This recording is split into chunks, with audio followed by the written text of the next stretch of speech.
Hey, welcome back to Dan's Let's Play series, whatever the hell it's called. Dan Plays. There we go. How can I forget that? It's been a while. I think the last game I did on here was Wild Gunman, if I'm not mistaken, and that was like, at least a month and a half ago. I am here with Adrian, of course, as you can see. Um, but yeah, this one is obviously not an obscure game in any way, shape, or form. This is Super Mario Brothers 3. But if you grew up like I did in the North American region, this is not the same version that you are familiar with. This is actually the original Japanese version from 1988, which was at least 18 months before we got it here in North America. I believe it was actually closer to the 2 year mark. But at any rate, uh, it was certainly a marketing campaign that could never work today because if you remember the commercial, the teaser commercial for Mario 3 that we got in North America, it was, the kids chanting, Mario, Mario, and the camera keeps zooming back, and eventually you see that they're, like, creating the image of Mario's face on North America. But the commercial showed no actual footage of the game whatsoever. To see that, we had to go and watch, of course, that semi-crappy movie, which I actually love. But the movie The Wizard, Fred Savage, Jenny Lewis, Beau Bridges, Christian Slater was in that too, wasn't he? As the older brother. But yeah, we had to go and see that to actually see footage of the game. And again, it's, almost a 2-year-old game at that point, so in the age of the internet, that wouldn't work at all. Anyway, the version we got in North America, as you may be aware, was made slightly easier than the original Japanese release. A key difference is that in the original Japanese version of Mario 3, the power-ups and taking a hit while you have a power-up work like it did in Mario 1. No matter what power-up you got, if you take a hit, you go back to being small Mario.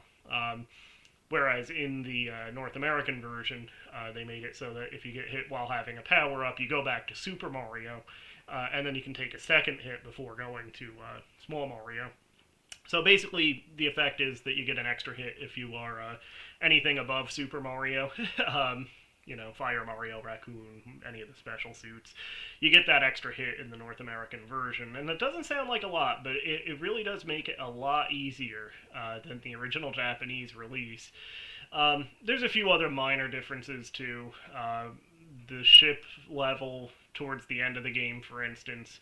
In the North American version, you could swim underneath all the ships and then jump up from behind the last ship to get onto the pipe to go down to the mini boss. In the original Japanese release, there was one extra block that they put. So you had to, if you tried to do that strategy, I believe you could do it up to the last ship, but you had to make sure you jumped on the front of the last ship because if you tried to jump on the back, you didn't have enough clearance to actually make it, or really, I guess you had too much clearance. It was too high to actually jump out of the water onto. So there's like little differences like that. There's a few different visual effects, which we'll see one of momentarily.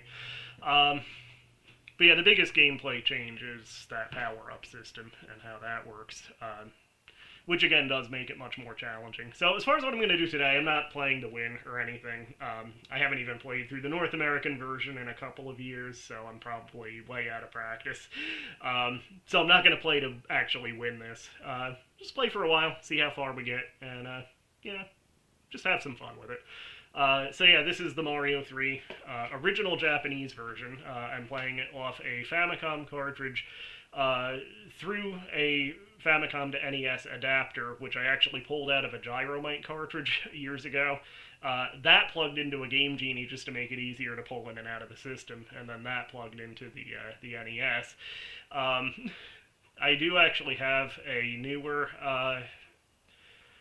actually manufactured adapter from Hyperkin, and to be honest, it's kind of crappy. It doesn't work all that well. So the one that I pulled out of the Gyromite cartridge, that actually works a lot better, and that's the one I usually still use. In case you're wondering about that, incidentally, I believe it was the Christmas of '88, if I'm not mistaken, '87 or '88. There was a chip shortage, and basically instead of manufacturing North American boards for game cartridges, for several games, Nintendo basically just took the boards from Famicom games, stuck an adapter into it, and stuck the whole thing in a cartridge. You can usually tell because the cartridges that have the adapters are a little bit heavier if you weigh them, or even put one in each hand. I believe the only game that's guaranteed to have an adapter is Stack Up, one of the Rob the Robot games. The other Rob the Robot game, along with Gyromite, really. But Stack Up is rare and valuable, so you probably don't want to pull one out of one of those. But there are other games that they have been found in. Gyromite, not all Gyromite cartridges have the adapter, but many do, so that's probably the easiest and probably the cheapest way to find one. But there are Duck Hunt cartridges. I actually have a Duck Hunt that has another adapter in it, but it's still in it. I didn't pull it out. But yeah, the single cartridge version of Duck Hunt sometimes has it. I've even heard that they've been found in like some Mike Tyson's Punch-Out games and stuff like that. So you can find them. Gyromite's probably your best bet. And again, not every Gyromite cartridge will have one, but that's probably the most cost-effective way to do it. So anyway, let's get into this. So right away, you're going to see one different visual effect here when we go into board number 1. So it zooms in, and then it zooms out. They actually took that zoom out of the North American version. Why, I don't know, but that's not there. So again, I haven't even played through the North American version in a while, so I am probably grossly out of practice on this. So we'll just see how far we get. I don't expect to actually beat this in this session. I've never actually beaten the Japanese version, incidentally.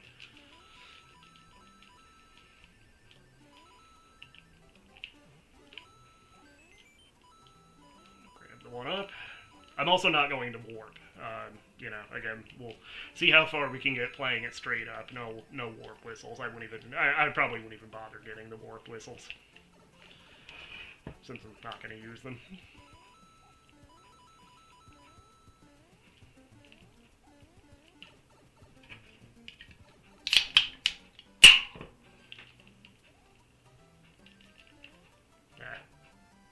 Thought I was going to get the star there.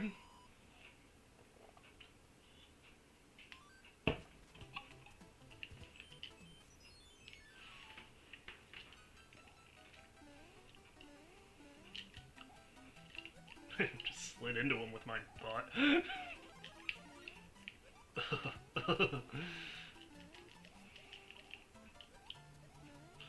Alright, so P-Switch here. It's amazing how much of this you remember. I mean, I did play it a few years ago, fairly recently, but, there's so much of these games that just stick in your mind. I always like doing that for some reason. Turn them into blocks with the P-Switch, and then let's jump right into that fireball since I'm talking. But yeah, turn the coins into bricks, sit on them, and then when the timer runs out, you fall through them. Another leaf. This is the one that has the star, right? And it went the wrong way. Oh well. Not a big deal in this stage. There's the star. The star, Jimmy, the star!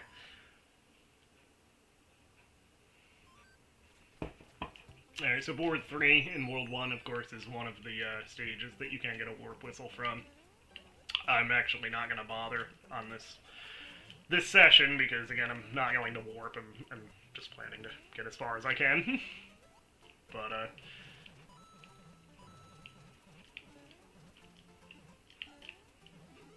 yep, always remember that, too.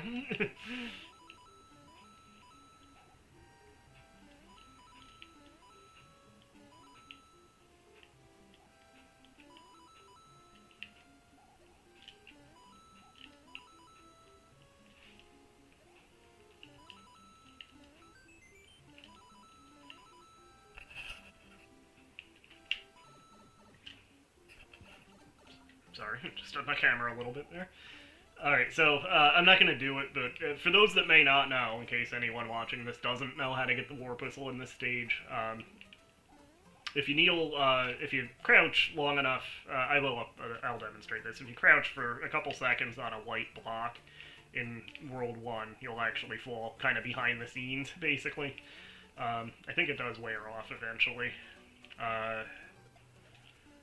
But if you do that in this stage, and then come to the goal area, you'll actually walk behind the goal area right here, and that will take you to the room with the hidden warp whistle. So yeah, we're back in front of the scenes now. It wears off eventually.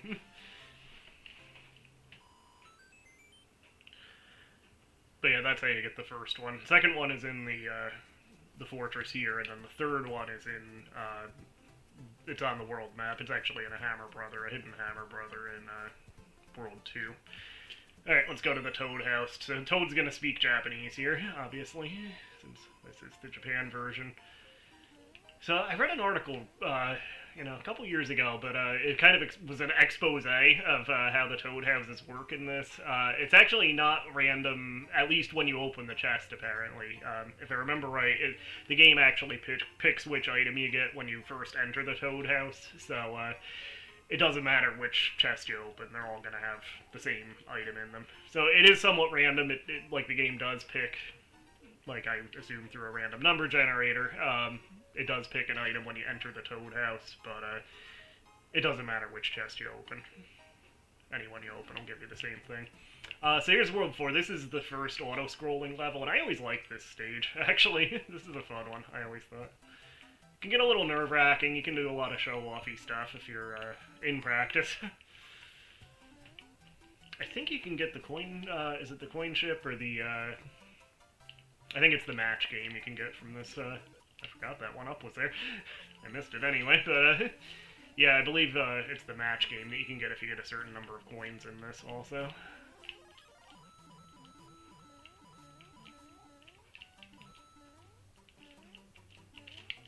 There's the other one up. That one I remembered.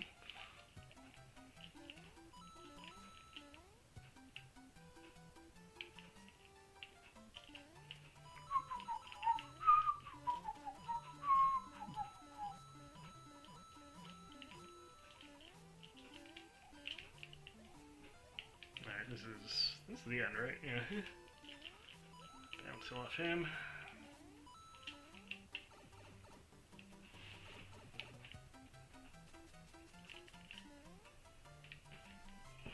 Not getting the stars. Usually if you... I don't think it's a version difference, I think my timing is just off. But yeah, usually if you get a running start before you see the goal area on screen, you'll always get a... And you maintain that speed, you'll always get a star. This is pretty good, actually. Liquid Death Killer Cola. I never tried this one. I've tried a lot of their other flavors. I even did their, what is it, Dead Billionaire, their Arnold Palmer equivalent, as a Dan's All Drinks Considered a long time ago. But yeah, I never had the cola one. It's pretty good. Doesn't exactly taste like cola, but, yeah. I dig it. I did also just try Dr. Death, which is like their... supposedly their Dr. Pepper taste alike. And it tastes a lot like, it's not available anymore, but one of the early All Drinks Considered episodes that I did was on, I think it was Ugly brand seltzer, and they had a Dr. Pepper taste alike. And I screwed that up because I was talking. But yeah, the Liquid Death one tastes a lot like that, I thought. It's not exactly a Dr. Pepper, it doesn't exactly taste like Dr. Pepper, but, it's still pretty good. So yeah, if you keep Raccoon Power, you can get the second Warp Whistle in this fortress. I'll show where that is. But since I'm not getting that, I'll go ahead and get Firepower.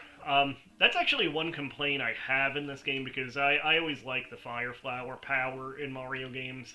In this game, it's kind of downplayed a little bit. They really focus a lot on stuff that involves the raccoon tail and being able to fly. So I feel like the Fireflower is a little bit demoted in this game.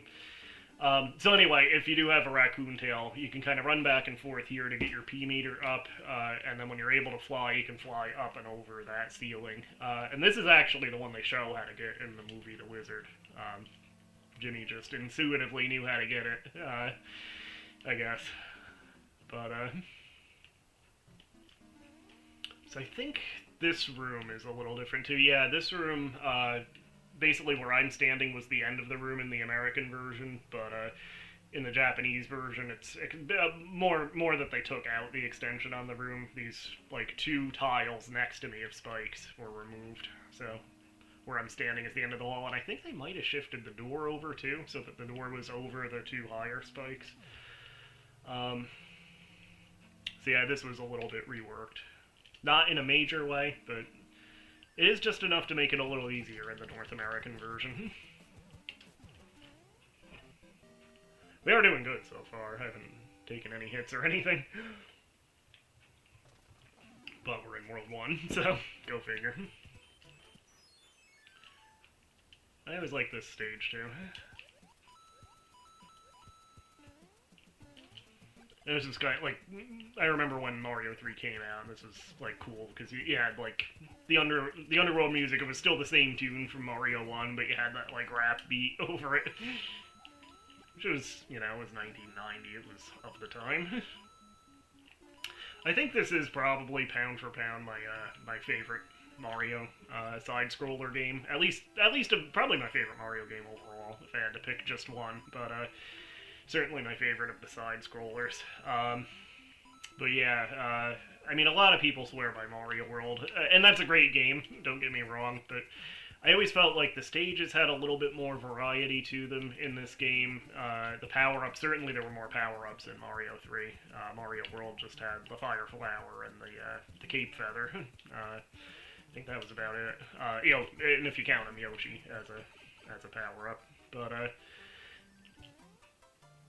and certainly variety is not always the hallmark of being better. Oh, there's the match game. You know, quality is still overall more important than quantity, but I think the quality and quantity in Mario 3 went hand in hand, and ultimately as a total package, I do like it better than Mario World. And I like this version better. I've never been a big fan of the Mario All-Stars versions, really of any of the games. The backgrounds look great. I love the backgrounds in the Mario All-Stars on Super Nintendo. But to me, the controls never felt quite right, and I never liked the sound effect. This is really nitpicky, but I've never liked the sound effect in Mario All-Stars in Mario 1 or Mario 3, or Lost Levels for that matter, when you stomp on a Goomba. Like, the sound, it's like, instead of the, like, squashing sound, you get like a click sound, and it's just, it doesn't seem right. So, yeah, real nitpicky, but that is a big reason I don't like the Mario All-Stars versions as much. But yeah, mainly it's the controls don't feel quite right. I will say I actually do like the Mario All-Stars version of Lost Levels more than the real version, the NES or Famicom Disk System version, which I do have on a repro cart. But yeah, overall I prefer the NES versions of really all of the other games on Mario All-Stars. So yeah, you can look up online. There's like a certain number of layouts for this, and I'm not going to bother looking that up now. Yeah, I got a Fire Flower out of it.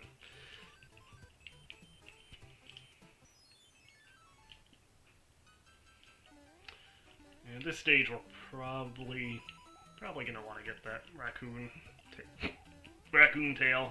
There it is.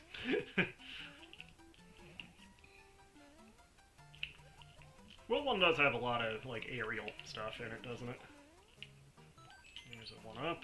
Doing good on lives, too, so far.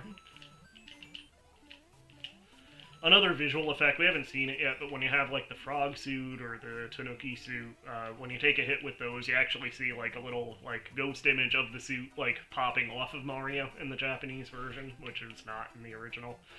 Or, sorry, this is the original. It's not in the American version, is what I meant to say. So, yeah, it is mostly just little minor graphical differences like that, but having the extra hit in the North American version, it is a big help.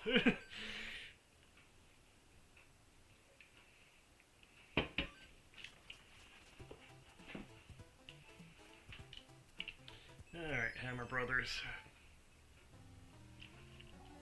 I had wanted to do this actually a long time ago, incidentally, and just never got around to it. But I wanted to do Japanese Mario 3 on this show for some time.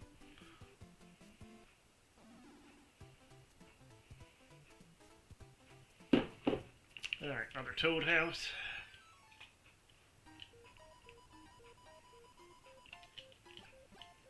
Oh yeah, a little weird thing, and this is in, as I recall, this is in the North American version too. But yeah, if you go into a Toad House with the fire flower, your fireballs are green for some reason. And the little explosion from them is green also. I don't know if that's a glitch or just some weird thing with how the graphics work, or I don't know. It's interesting. And again, these all speak Japanese.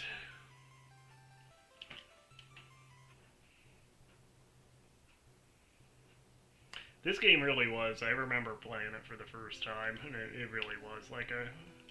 I mean, Mario 1 was like a revelation too, because I was coming from Intellivision when I first played Mario 1. I'm of the NES generation, but my first system was a hand-me-down Intellivision from my dad, which is a great system, and there's a lot of games I love on it. So just took a hit. You can see I had firepower, but I got busted down to small Mario there, rather than going back to Super Mario. So yeah, I'm kind of grandfathered into that earlier, like, Atari, Intellivision generation, because Intellivision was my first game system. And again, great games on it, but, took another hit, because I'm talking. But yeah, the games on Intellivision, for the most part, Star Strike is one of the few, certainly that I had, that had an actual ending. Most games on Intellivision were, you know, arcade style, play till you get a high score, and... So yeah, Mario 1 was kind of a revelation of, like, what games can be, that you can have, like, this story that you're playing, and there's, like, an actual goal and an ending. It's not the first game that did that, but it was the first kind of that I played that was like that. But yeah, there's, like, a goal, there's, like, an actual ending, and just the idea that there could be anything hidden anywhere, that there were all these secrets that you could find, it really was a revelation. And Mario 3 was like more of that. Mario 2 was too, for that matter. American Mario 2. Which is a game I love also. I like it better than any version of Lost Levels. But, yeah, Mario 3, it really was, like, pretty amazing that first time I played it. And this game, I bought, I had sold a bunch of stuff at a yard sale, I think in 1991, like my town's yard sale day, I sold like a bunch of old toys, made $150, and I took that to KB, and I bought 3 things with it. This game, the North American version, obviously, but I bought Mario 3, I bought Rockin' Cats, which I did as a previous video, and I bought a Game Genie, which may or may not be the Game Genie I'm using now. I just grabbed one off the shelf, because I have 3 NES Game Genies now, somehow, like, just from buying random lots of stuff over the years. Yeah, it was Game Genie, Mario 3, and Rockin' Cats, and to this day, walking out of KB with those 3 things is by far the richest I've ever felt.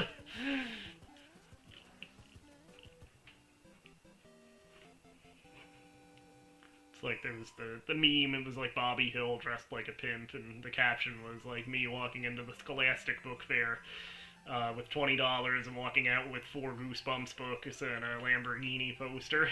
Like, that was how I felt walking out of KB with all that stuff. Mario 3 and Rockin' Cats and the Game Genie. That was like I was the man.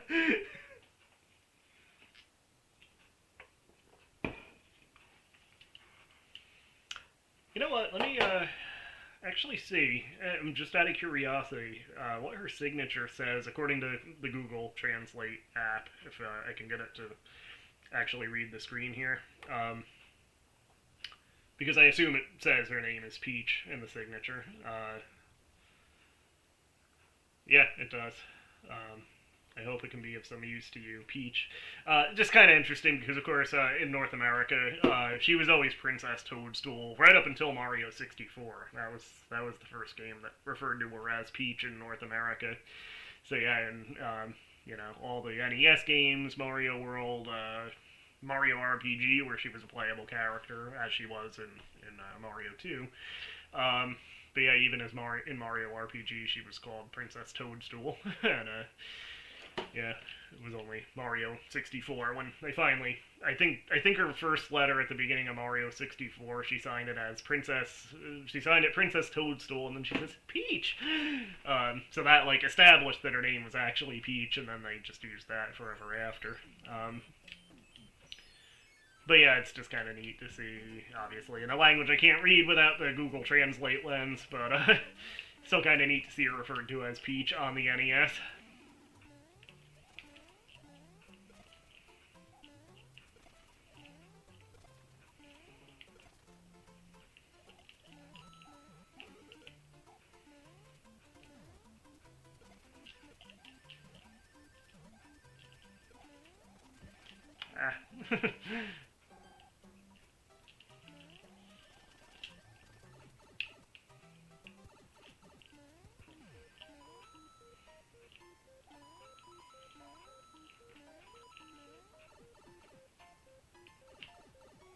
Ah. Oh well. Well, actually, you can get into that from below.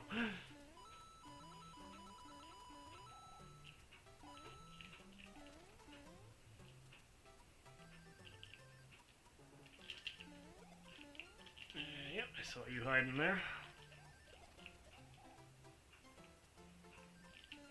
There's the star.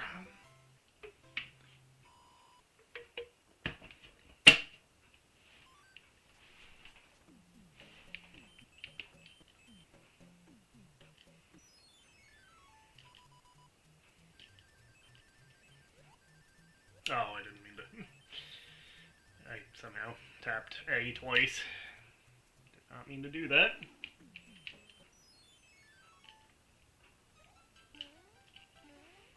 Still doing pretty good, though, overall. But, again, we're in World 2, so...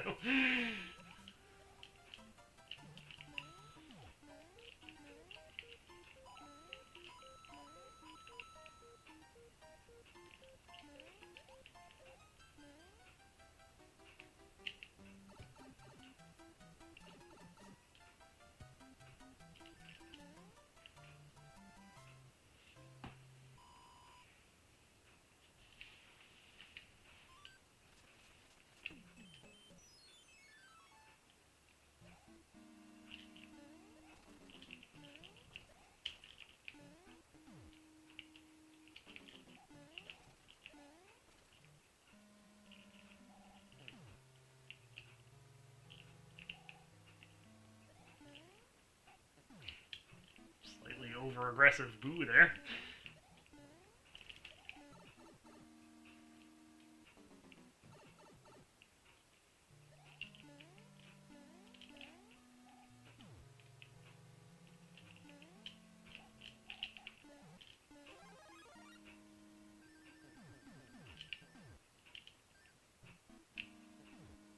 I don't think this room has any changes versus the North American release.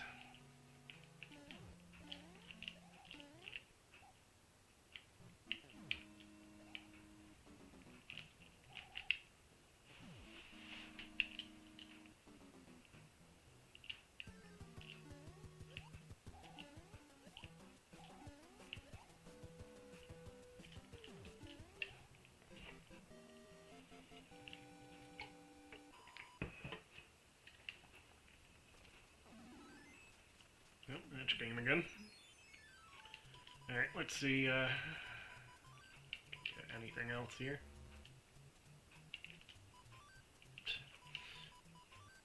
Nope.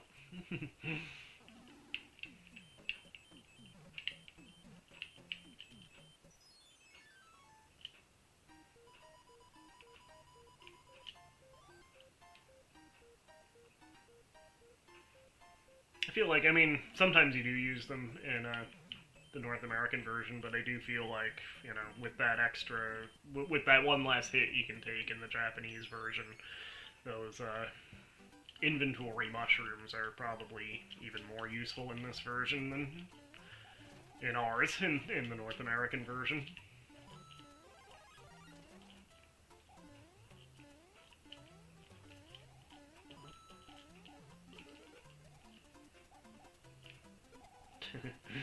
It's doing one shot there. Do the stars last longer?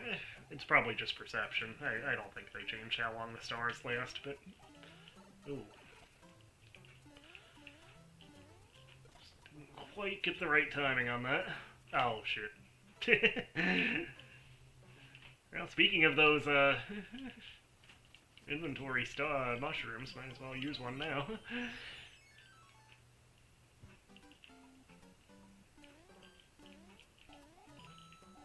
Alright, that is a leaf. Want that.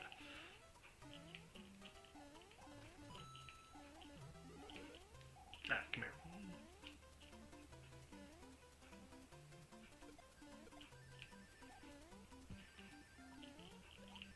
Yeah, it would actually be nice if the star was a little later to use when you're trying to get through these mini Goombas in the bricks.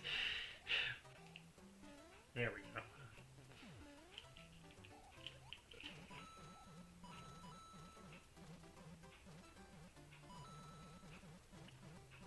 Yeah, this is always fun too. It just keeps going.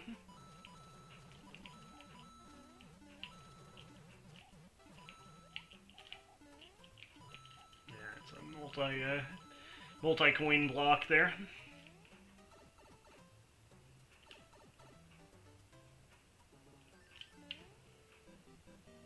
Nice.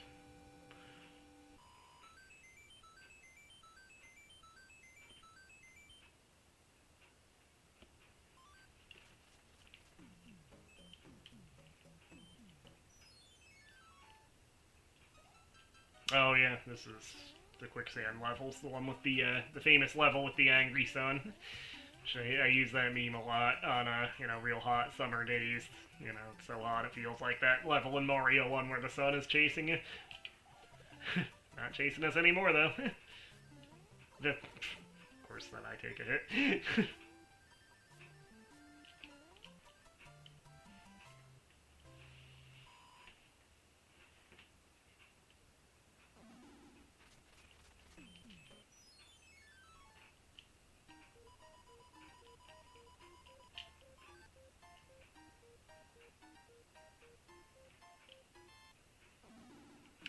Alright, 4 or 5. Yeah, do 4. Oh, that's this level. You kind of want to have a raccoon power to start with here, so you can go up and over. So I believe there's more coins if you go over. And, well, I guess I'll get another chance at it anyway. Well.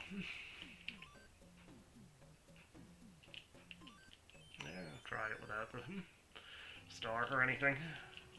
Got him. Music box. One of the more useless items in this game.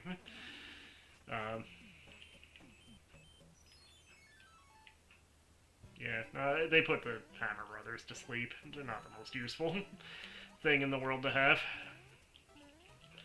I did appreciate in the first first modern Mario movie, you know, not counting either the live-action 1993 one or the Great Mission to Rescue Princess Peach, which was even before that. But, you know, the quote-unquote the first DreamWorks Mario movie. I did appreciate that you could see the music boxes, like, in the background of, like, was it the market scene? You could see them in, like, the background of one of the street vendors, like, tents or whatever.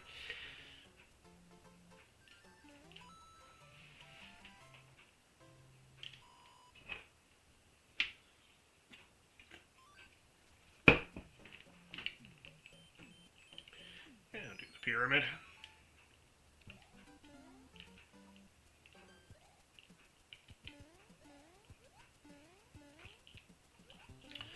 Alright, so... Ooh. I was trying to actually pick that up. Because you do need those to break some of the bricks in this area. Like here.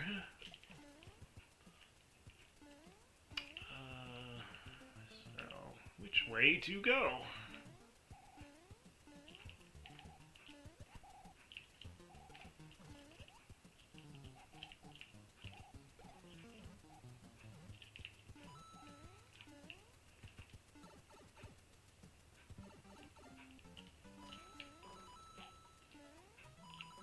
Alright, so here's how we're gonna do this to get at least as many coins as possible. Do that. And... oh, shoot.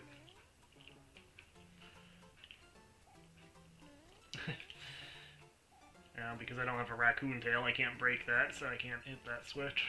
Oh well.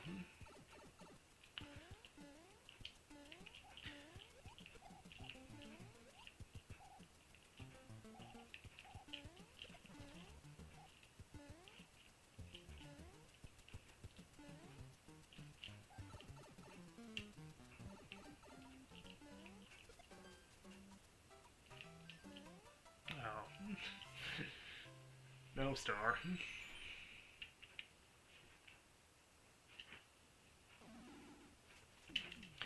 Alright, should I do the other levels or just go to the cave? Why not?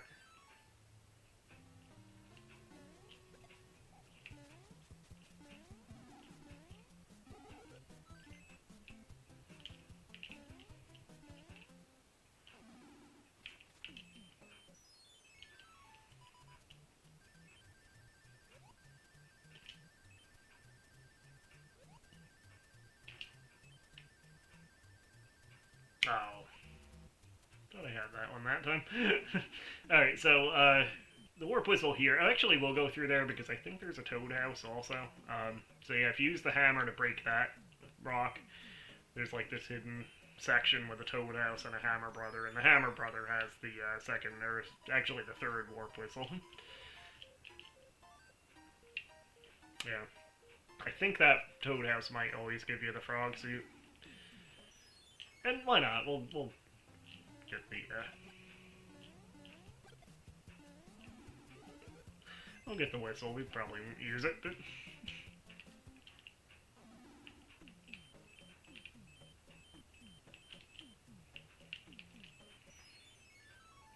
I guess I did skip 5 there, but... oh. The king has been transformed. Please find the magic wand so we can change him back.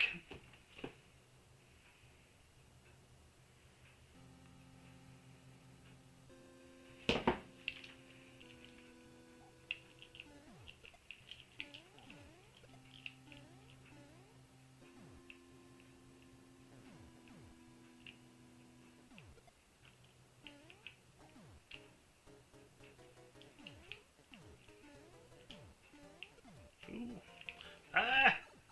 I knew as soon as I dropped down there, that was going to happen. Mistakes were made.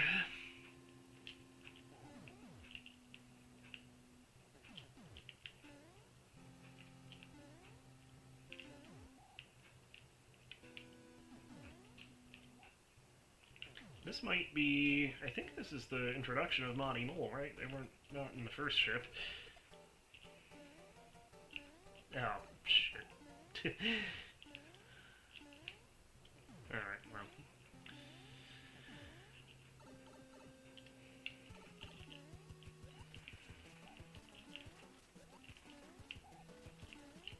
Gone.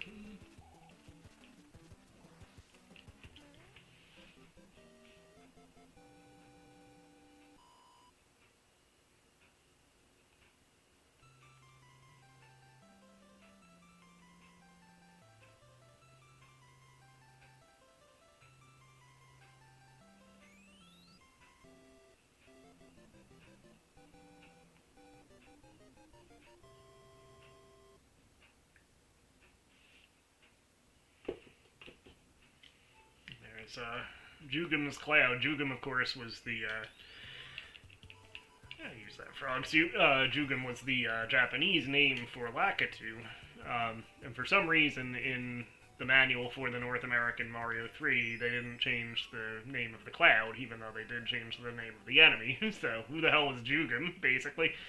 We actually don't want to get that, since we have the frog suit. So if I happen to, I'm not going to try not to, but if I happen to get hit while wearing the frog suit, you'll actually see the extra visual effect that I mentioned before that you won't see in the North American version, where like the little ghost image of the suit pops off of Mario. Is that the pipe here? So probably not getting a star here, because you can't get a running start with the frog suit on.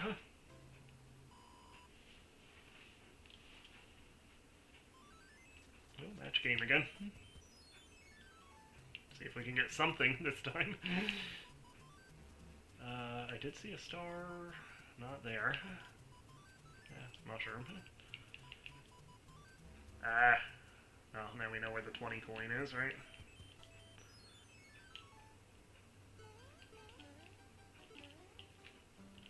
Let me up. There it was. You could see it, and very briefly you could see it pop out over the water. The little frog suit image. And then I managed to fall off the bottom of the screen too, so that was great. Oh, shit. Why do I get the bad feeling this is where this playthrough starts to go sideways?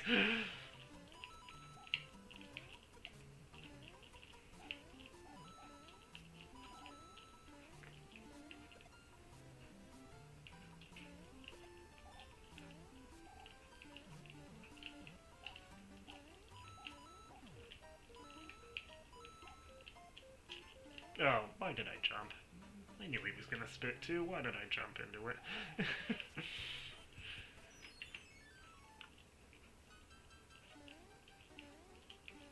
Alright, let's do this. There we go. So at least we get that one hit, extra hit there.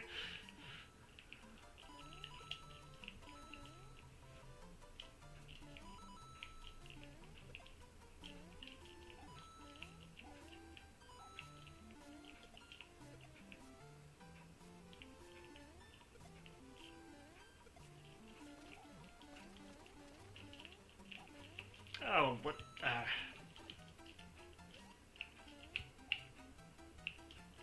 Alright, well, we salvaged that.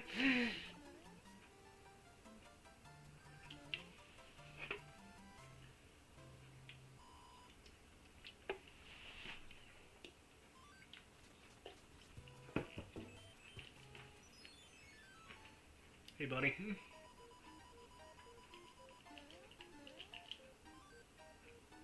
Oh, another frog suit.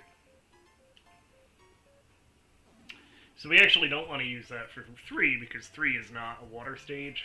We'd want to use that frog suit probably for 5. Because the map actually does kind of matter, especially in World 3, because it does actually kind of give you a sense of what stages are going to be, you know, mainly water or mainly land.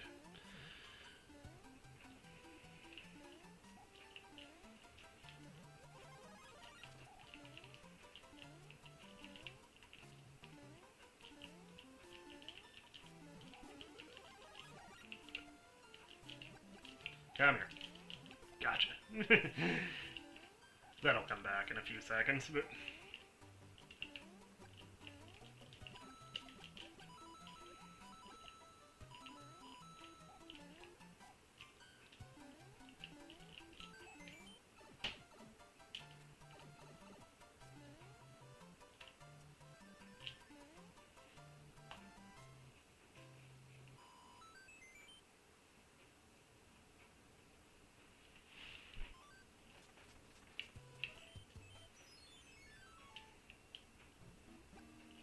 Oh, this is the maze, yeah, this is the maze, fortress. I hate this one. I can never remember the path for it. You want to get to that door. I don't remember which one goes to it.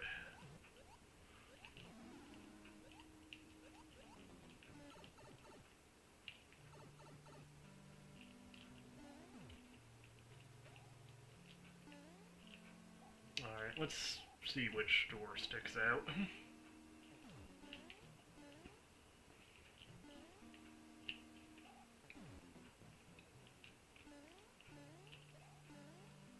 It's not going to be the one all the way at the end. Although, actually, I forgot about this.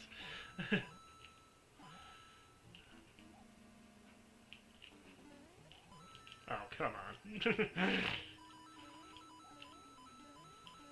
Thought I wasn't going to get those. No. Nope. Is that a one-up? No, another raccoon tail.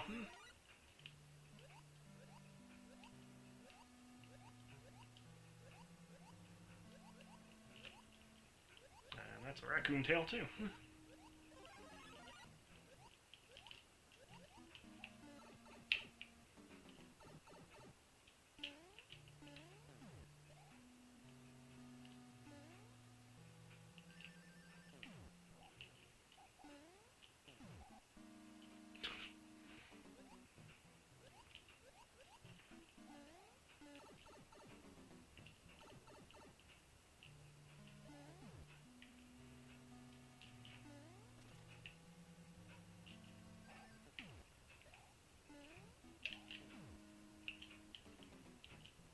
That may have been the same door I just did twice, too.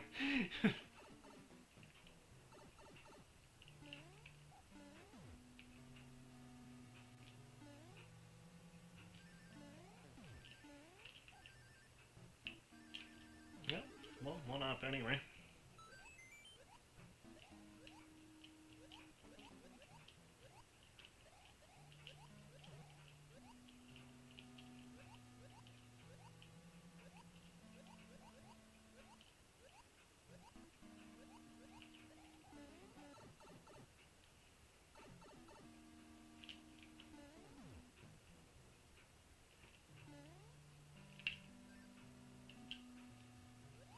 I think I did that one too.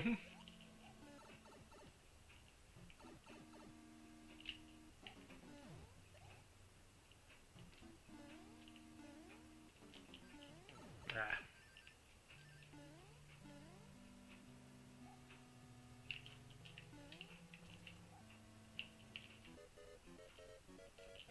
Yeah. There we go. Just now we're running low on time. We should have enough time to stomp this guy. There we go. Alright, well, it was troublesome, but we got there.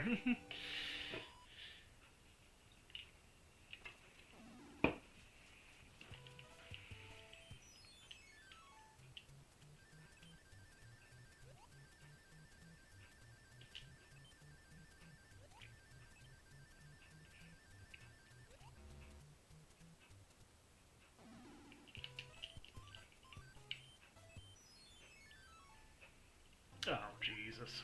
Yeah. That was a losing proposition to begin with. So now they're over land, so they might actually be easier. Yeah.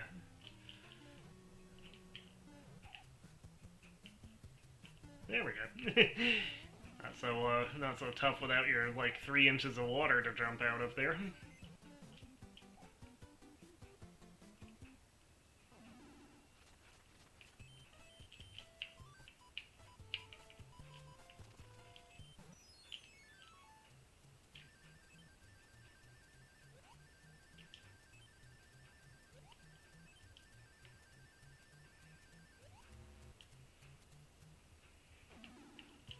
Alright, let's suit up here. Do the water stage 5.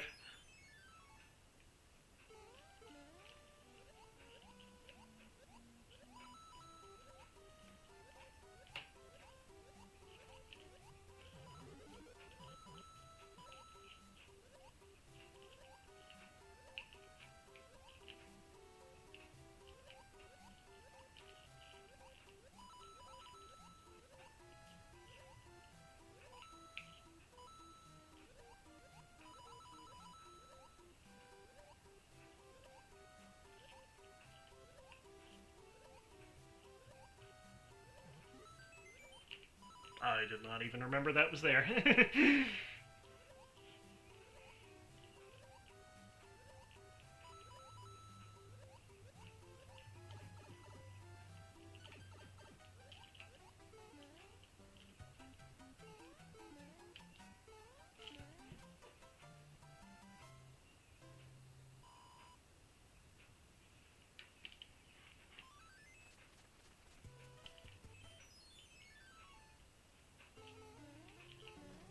Come on.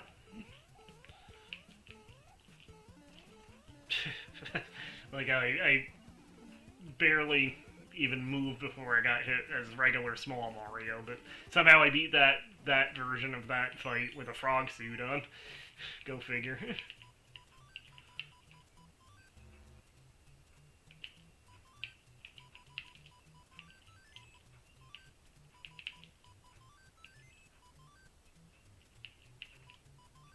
Ah, that was the 20.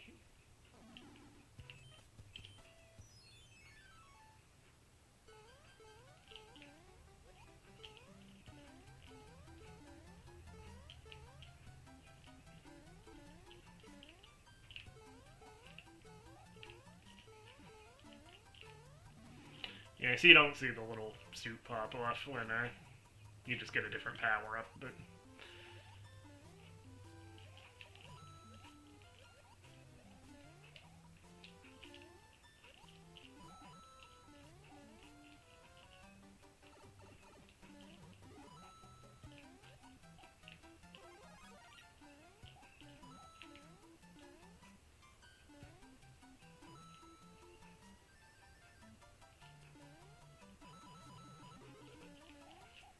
nah.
Oh.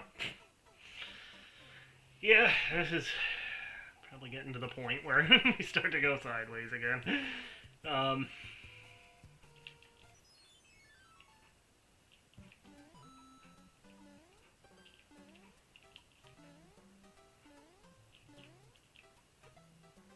What are those guys? Spike?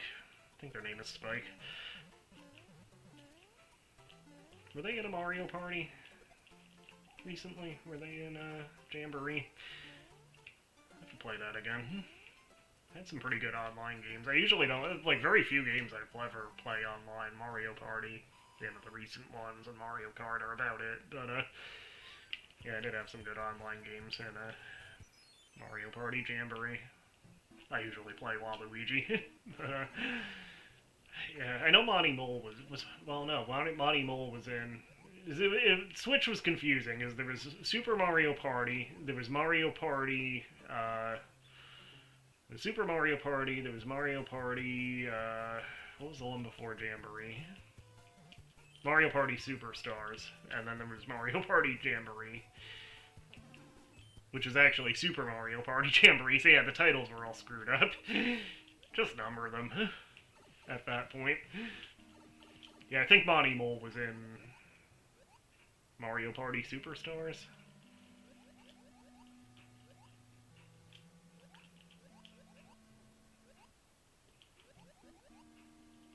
Maybe Spike wasn't in any of them. Maybe, I mean, as a playable character, anyway. He might have been, you know, in a cameo or something. These, ghost bar things. It's one of those enemies where you can't even quite figure out what you're looking at first.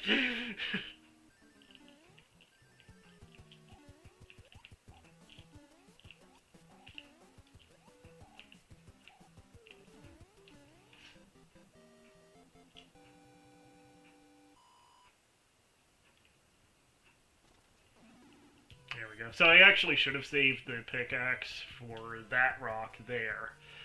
Because when you break that one, you can take the little boat across and get those two toad houses. Since I didn't save the pickaxe, I locked myself out of that.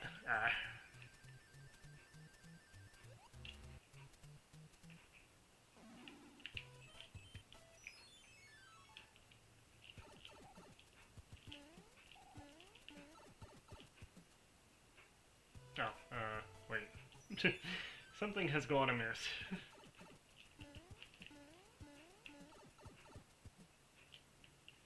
Well, I guess I have to go to 8 and 9 after all, huh? Oh well.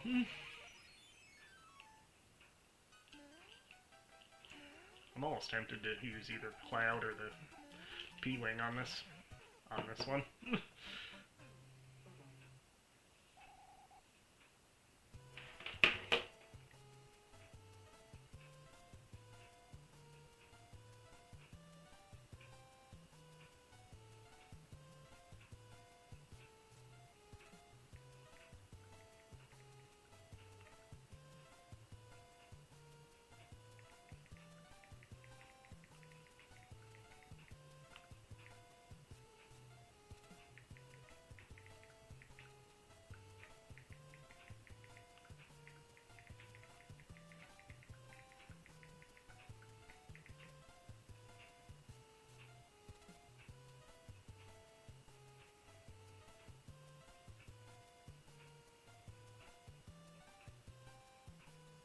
Sorry, I just had a quick text I needed to respond to.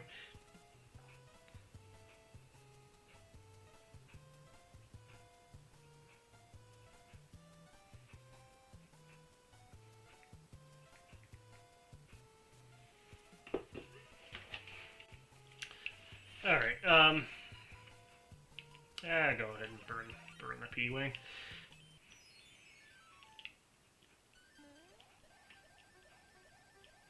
Again, I'm not planning to actually beat this on this play, so...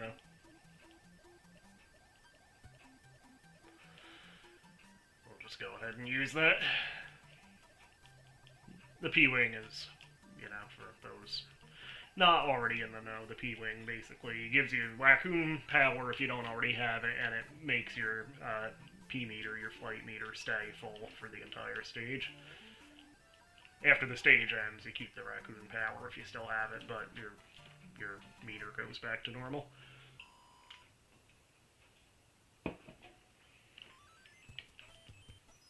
I just noticed as I clicked the stage, I did notice the match game came up again.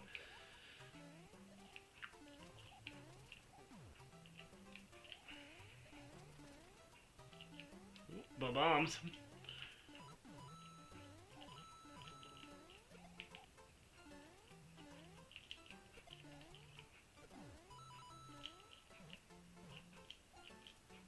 Yeah, I'll stick with the raccoon.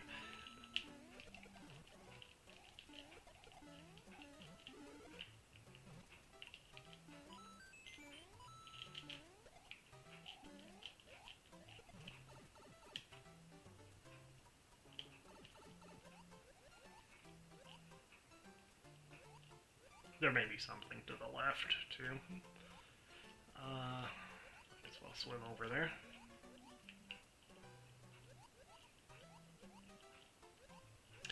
Yeah, I feel like the right-hand pipe is probably the one we're supposed to go down, but... I guess you can't go down that one anyway. Ah.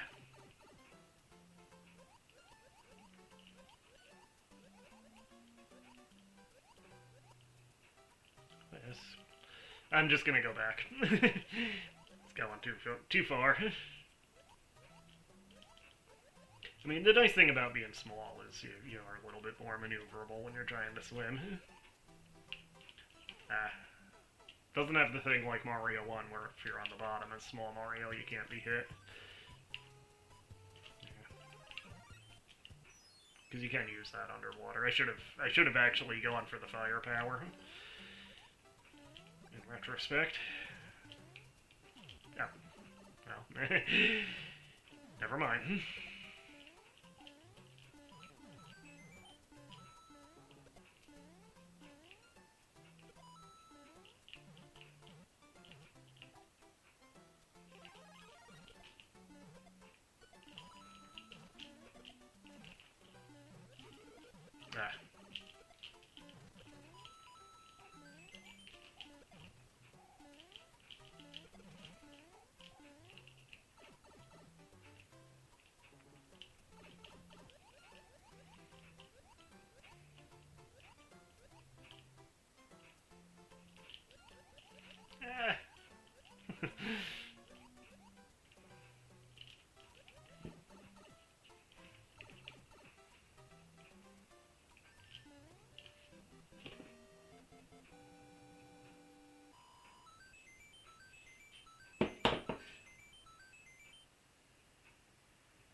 Alright, this should go to the castle.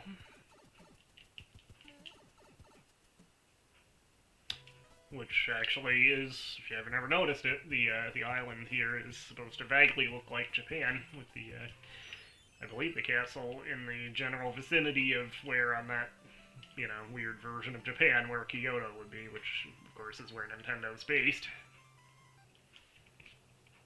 I probably should have used a power-up.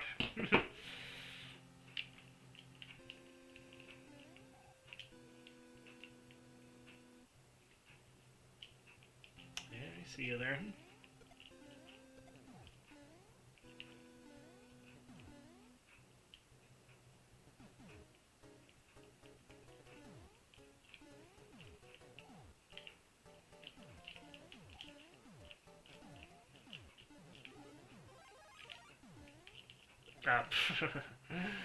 That was short-lived.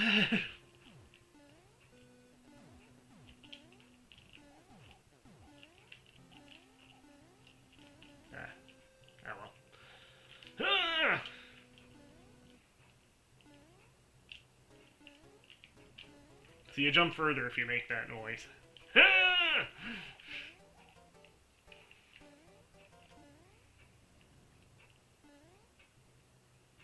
Alright, which Koopa kid is this? Oh, it's Wendy. Wendy O. Koopa. And she just whipped my ass. Oh, geez, now I'm gonna have to chase them all over the map. Damn it.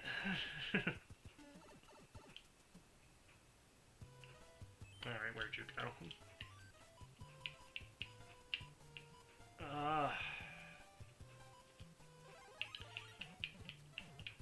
Let's use a star, too. I know it's not gonna last long, but...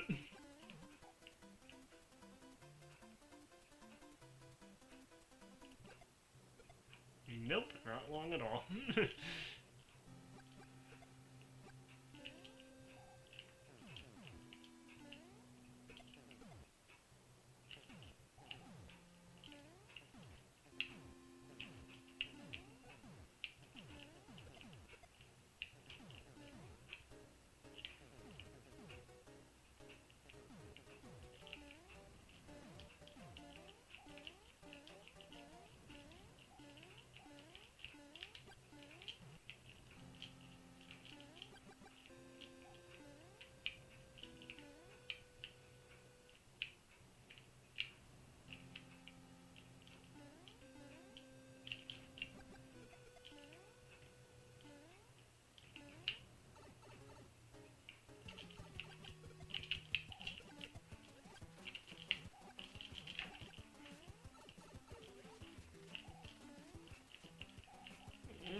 Ah!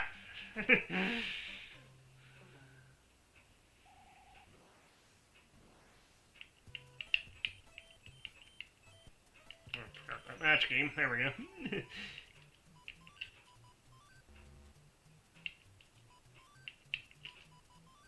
There's the 20.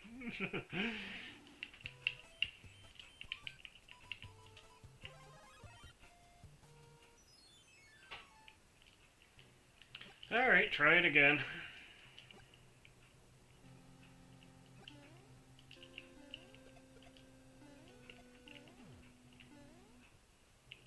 Oh.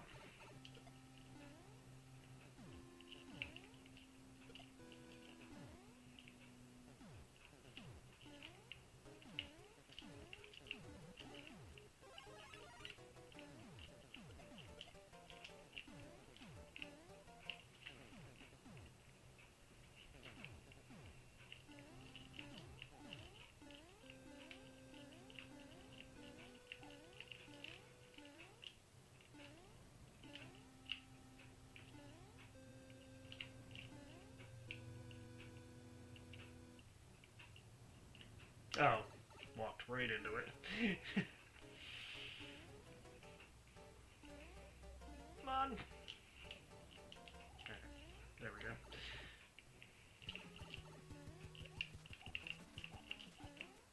Alright. Got her. Nah.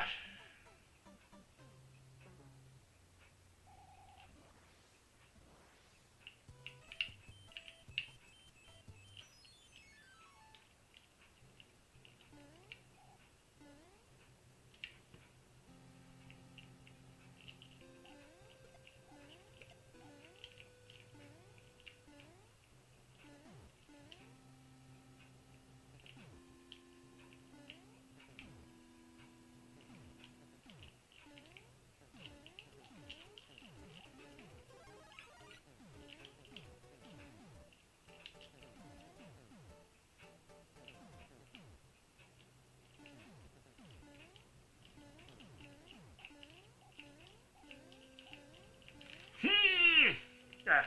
Oh. That could have been dangerous.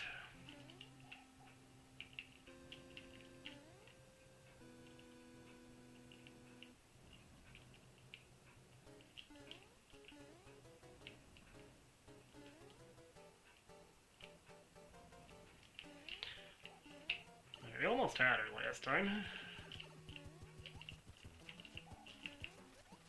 Oh, shit. Got her.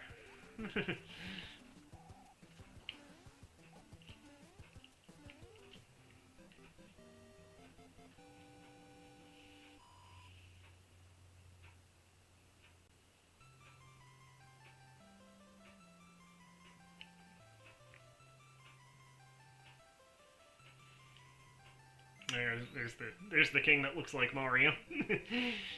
Never explained. I don't think any of these kings even had names, did they?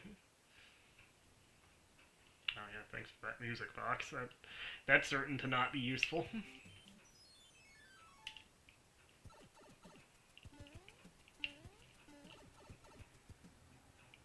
I think this was probably everybody's favorite world. The giant world.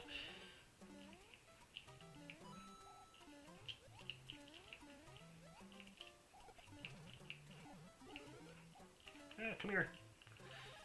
There we go.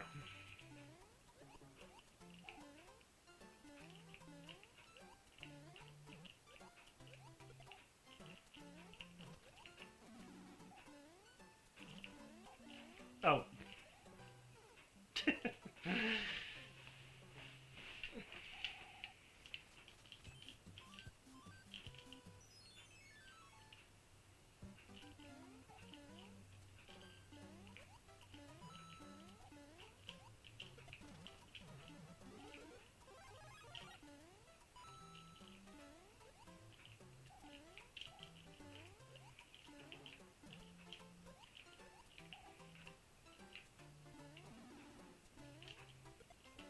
Try that again.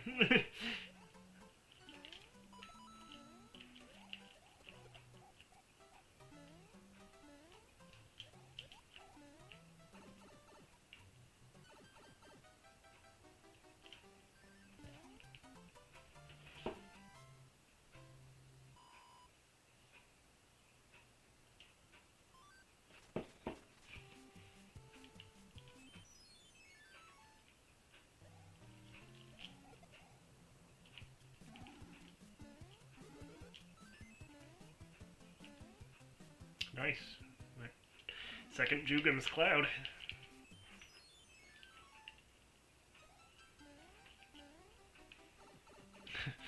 That's I just get destroyed by that trooper there.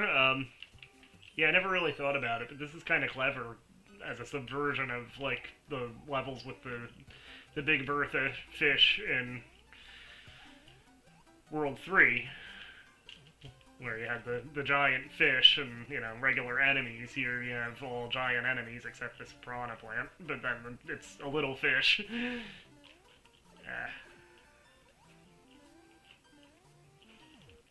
Oh shit. And the little fish still got me.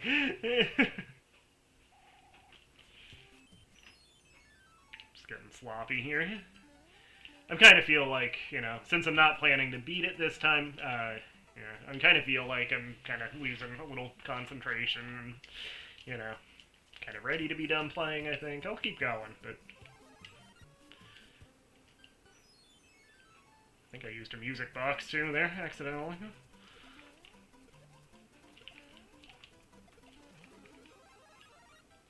I thought that I had a little more juice on that star left. The stars really don't last that long in Mario 3, do they?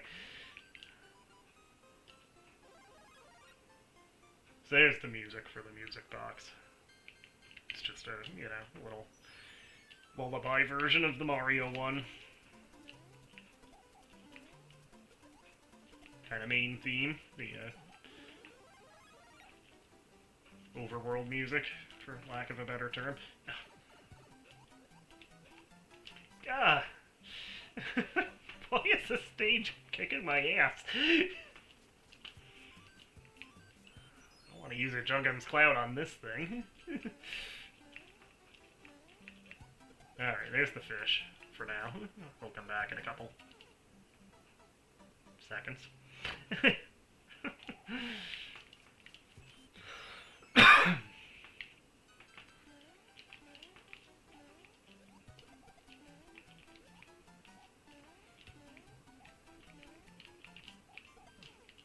What the hell was that? I only ran it myself. It's my own fault. Oh man, I'm not trying to lose here. I know I said I'm kind of ready to be done playing. I'm not actually trying to lose. I'm just sucking all of a sudden.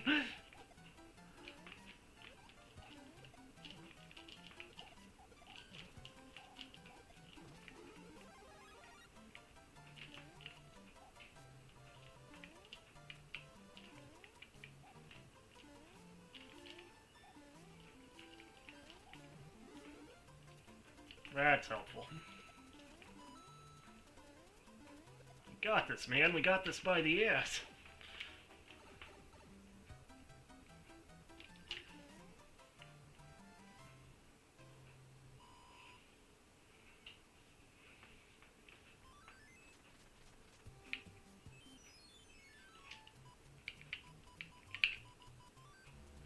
Oh, the 20 coin. There's the 20. Okay. We got that. Oh. Yeah, something. I thought I had raccoon power and I didn't. So I just ran into him. But the Hammer Brothers give good stuff in this this world. I forgot that. Juggins Cloud and a P-Wing.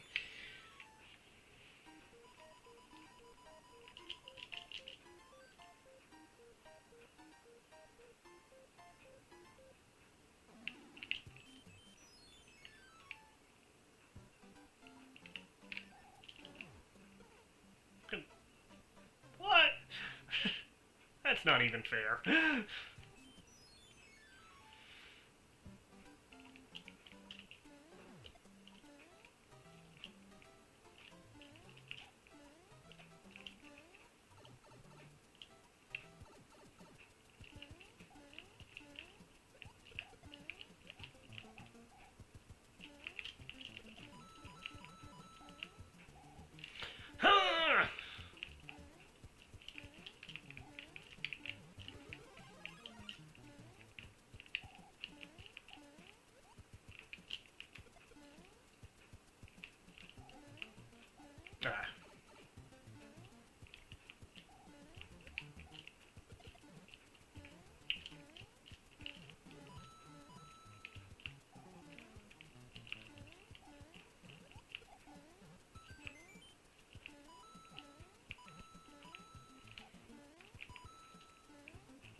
Ah. Oh, Hotfoot? Is that the little fire guy? Cool enemy. Yeah, they basically just work like the boos. They're like a land-based boo as far as their mechanic. His little legs, though. Some cute-ass shit right there.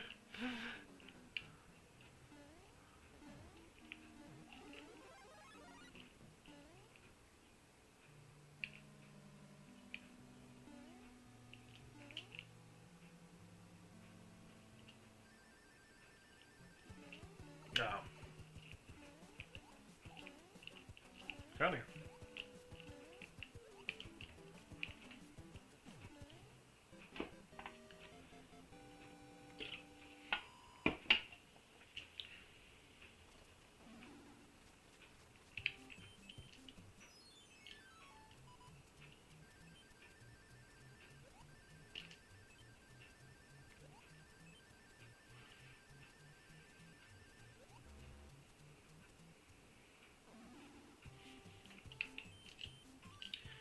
No frog suit left.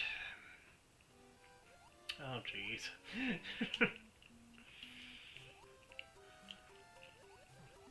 Oh, don't go that way. There we go.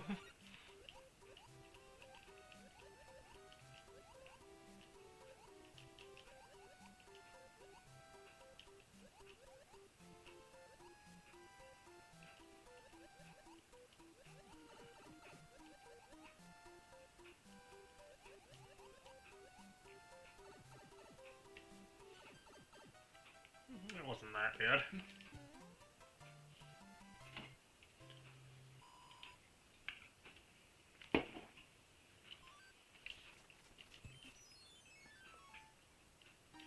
Pick a box. Its contents will help you on your way.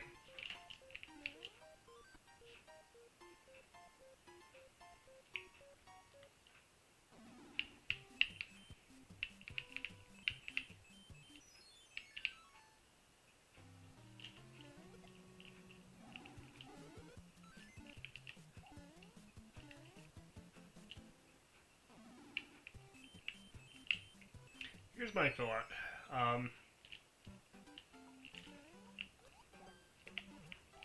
If assuming that I get through World 4 here, I do have the one warp whistle. So maybe I'll warp ahead to... I think from here you can get to Stage 8?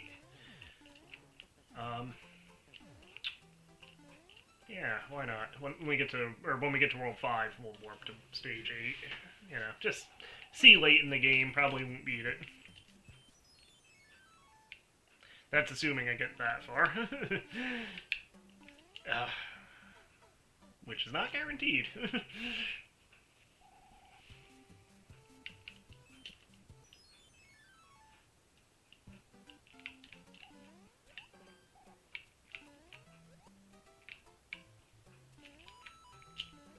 Now this is the stage where you can actually switch back and forth between big mode and regular mode.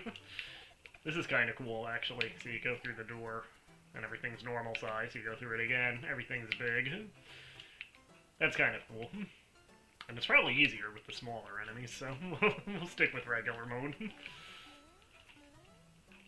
Kind of a clever little thing, though, that they did with this stage.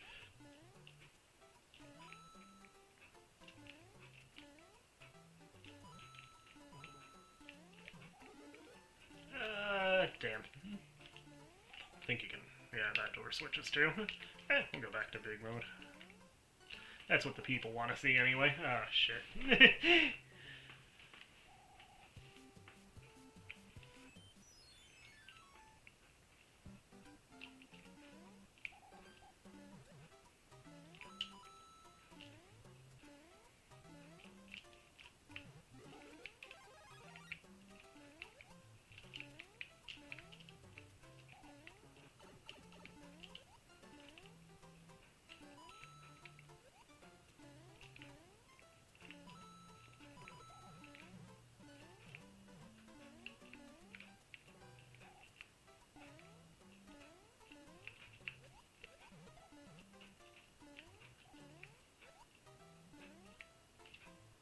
Oh, come on.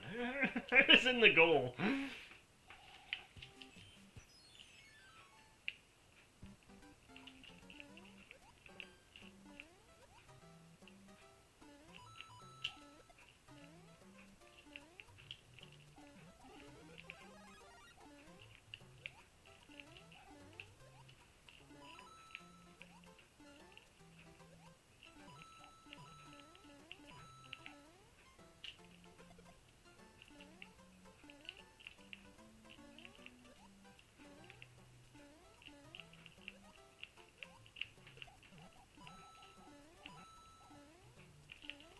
Oh. Alright, I knew you were there that time.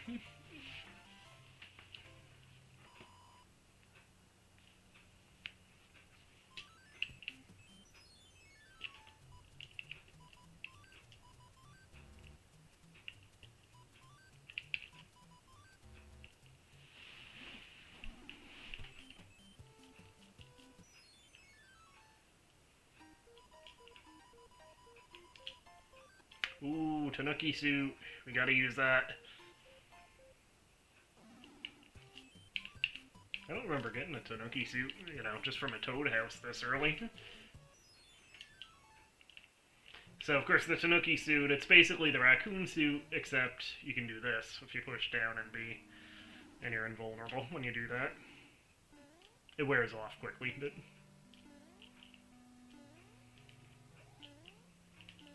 But it does also fly, just like the regular raccoon tail. It's not really a full suit.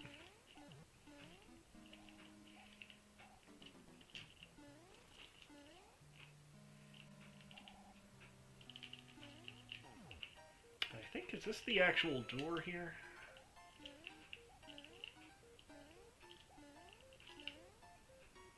I think this one you can actually change the direction on.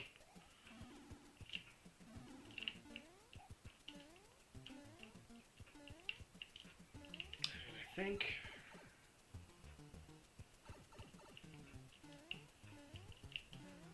I was supposed to go through the other one. For some reason I was thinking the one on the left would pop you up, like, right into an enemy. I think there is one maybe in World 7 like that. One of these pipe areas.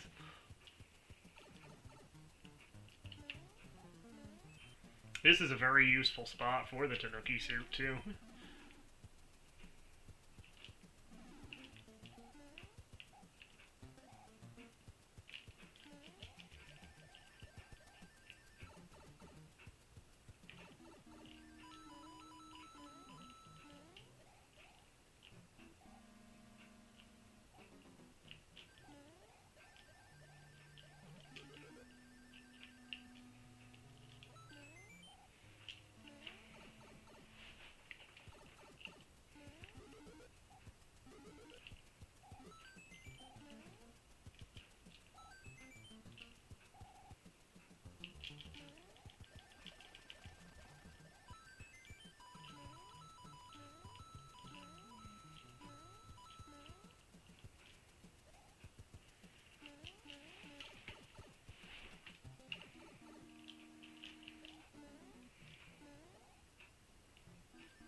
Hey, buddy.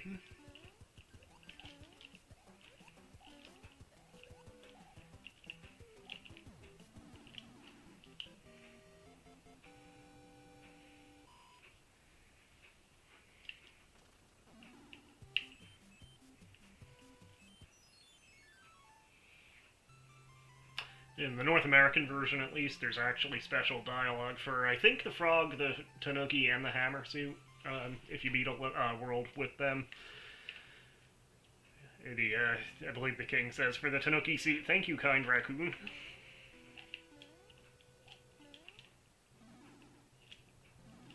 I thought I was about to get roasted there.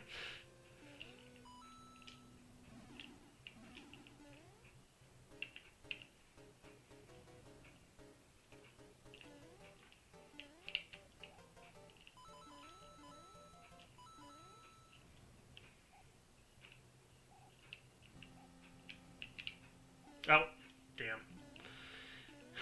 I did get roasted there. Yeah, and once again, you can see it even clearer there, where the power suit pops off of Mario in this version.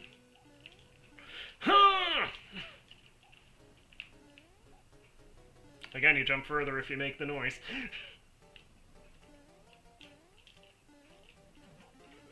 That's the thing with the Tanuki suit, and I mean the frog suit too, but the Tanuki suit and the hammer suit especially, is they're so good, but they're so easy to lose, and it just makes you mad when you lose them.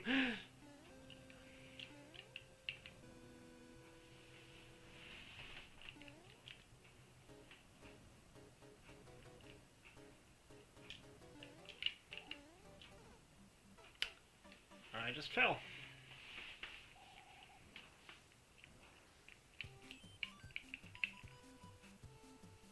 Why the hell not?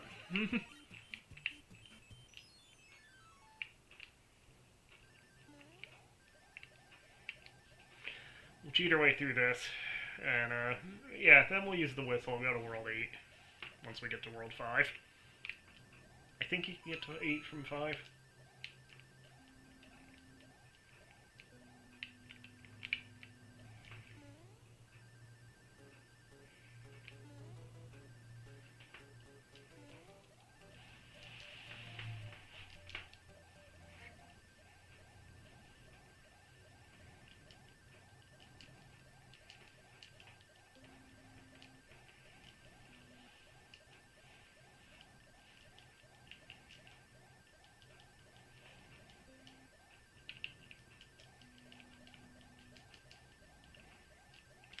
Actually, before we get to the end here, I'll be right back.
step out for a quick thing. I actually don't remember if getting a regular super leaf will cancel out the P-Wing or not. I'm not gonna chance it. Yeah, I won't bother editing that out.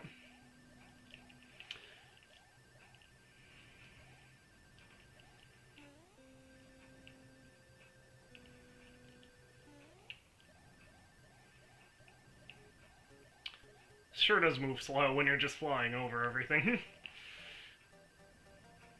Oh, there I am.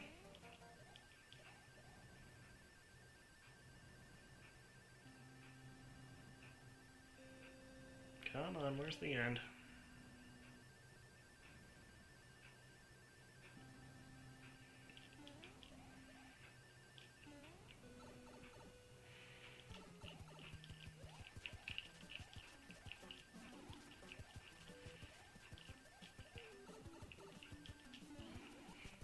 Still did take a hit, but he was a lot easier than Wendy was.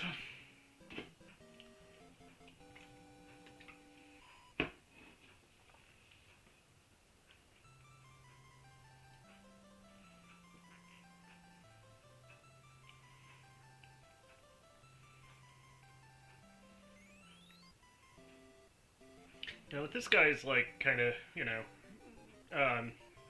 for lack of a better term, Arabian headdress, seems like he should have been the king for World 2.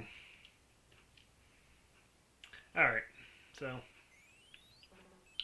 World 5 is as much as I like it, it is long. So let's go ahead and warp here. Oh, you can't get to 8 from 5. Huh. Oh well. We'll go to 7. Probably get destroyed anyway.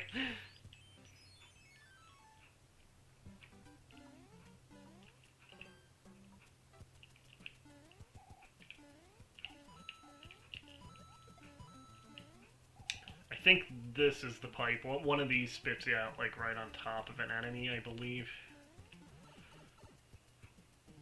Maybe not. Oh, that one did have a piranha plant in it.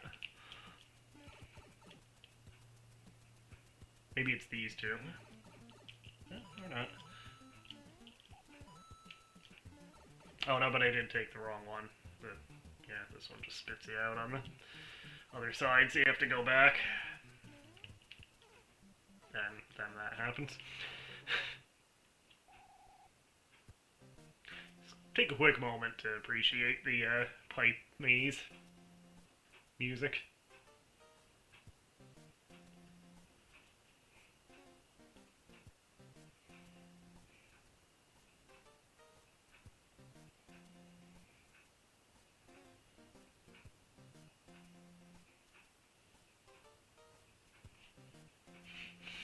Alright,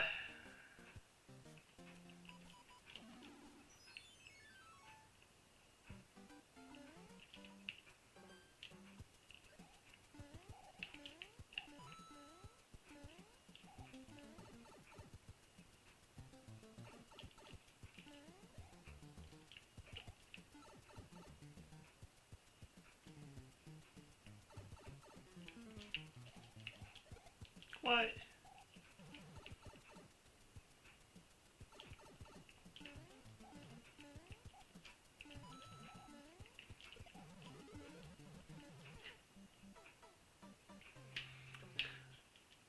I'm not mad, I'm just disappointed.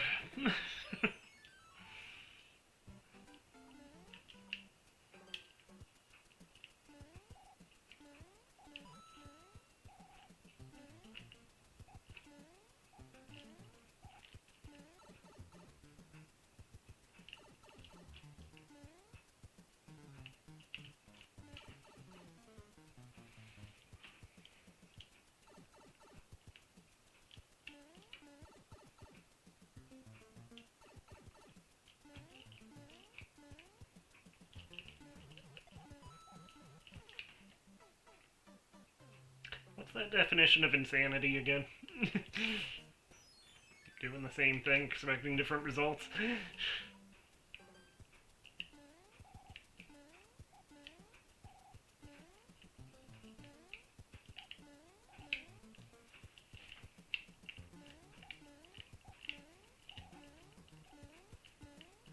what I want to play next.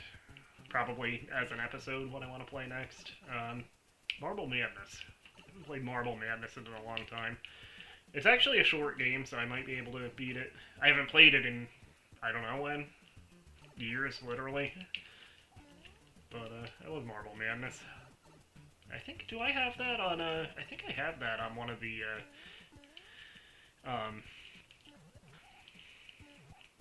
like, PlayStation 2 compilation, arcade compilations. I think I have the arcade version. Probably just play the NES version, though, because that's the one I'm most familiar with. Yeah, I love Marble Madness, though. That's up there on my list. Like, if, you know, I was able to get an arcade cabinet, which I'd like to at some point. My number one choice is Road Blasters. That's well known. I did a whole episode on, damn it, on Road Blasters on Genesis, where I talked all about my history with Road Blasters. So, my first arcade cabinet, should I ever get one, and, you know, have an opportunity to get that one, it would be Road Blasters. But, Marble Madness is up there. Marble Madness, Rampart, Gauntlet was always fun. Kind of, you know, not really in the vein of Rampart, but for similar reasons, it's fun either alone or multiplayer. But yeah, Road Blasters, Rampart, Gauntlet. Those would be like the next couple on the list. Yeah, Marble Madness is up there, and I think Marble Madness, I believe, actually uses the same arcade, because Road Blasters was on, I forget what it was called offhand, but the Atari, like, interchangeable arcade machine. And I think Marble Madness used the same hardware, like, you could actually, like, swap out a Road Blasters into a Marble Madness or vice versa. It was, like, the same hardware with just a different board with the game in it. Come on. This might be the pipe I was thinking of that spits you out with enemies almost on top of you. Ah, this is dangerous. Whoo! There we go.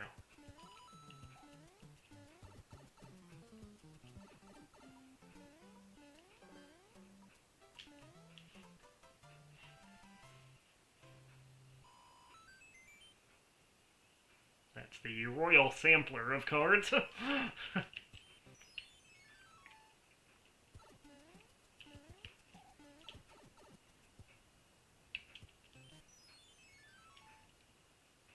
Oh, geez, these things.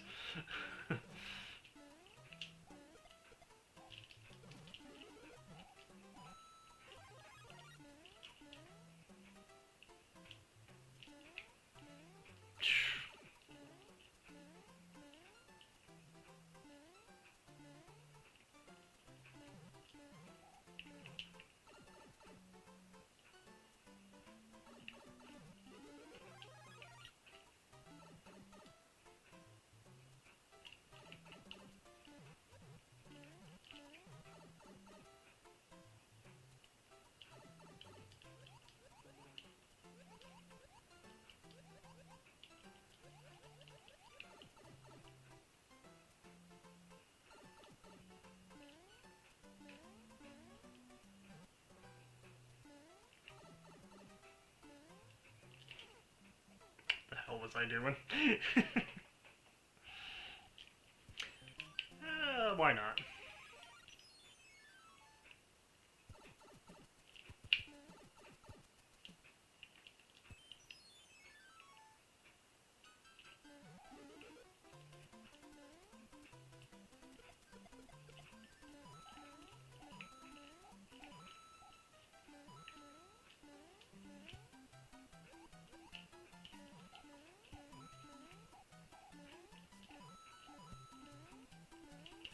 Tried to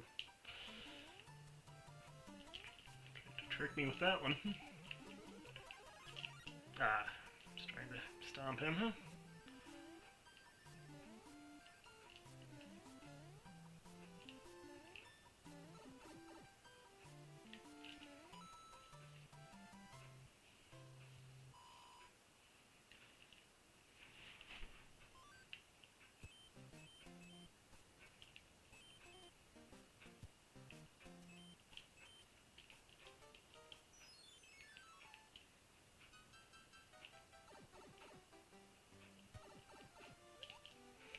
Oh, underwater auto-scrolling. Everybody's favorite combination.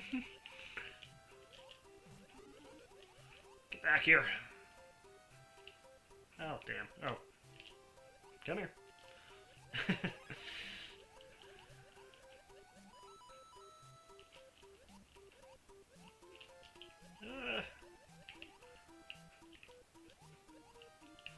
What's the fish with the, like, spikes on it? I don't remember what that guy's called. And I don't remember him being in any other Mario games either. These are Gelectros. Electric jellyfish. Oof.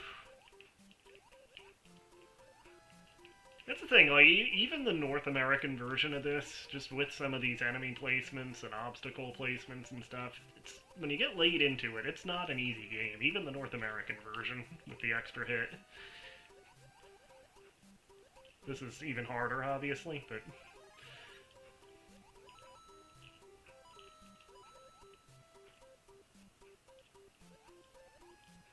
Lava Lotus, I think, is the spinning flower thing. Ah.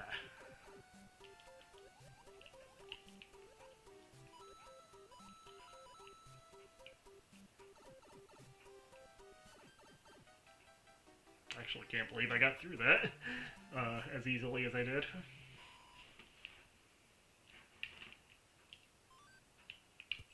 I know I skipped that slot machine, but...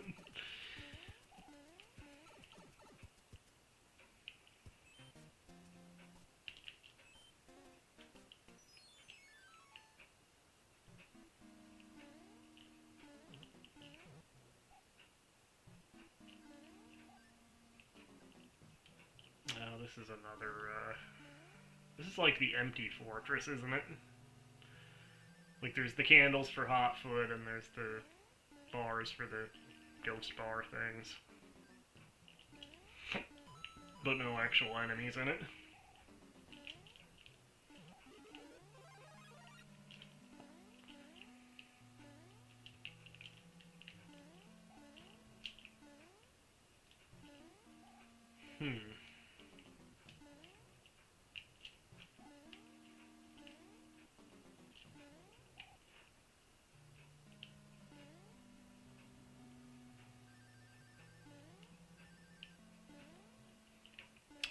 It's gonna be an exit, like, up there, right? Is that what they're trying to hint me towards?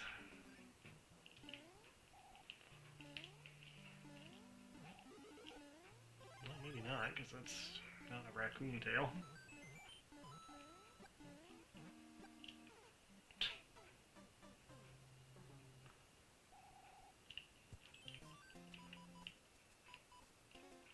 Ah.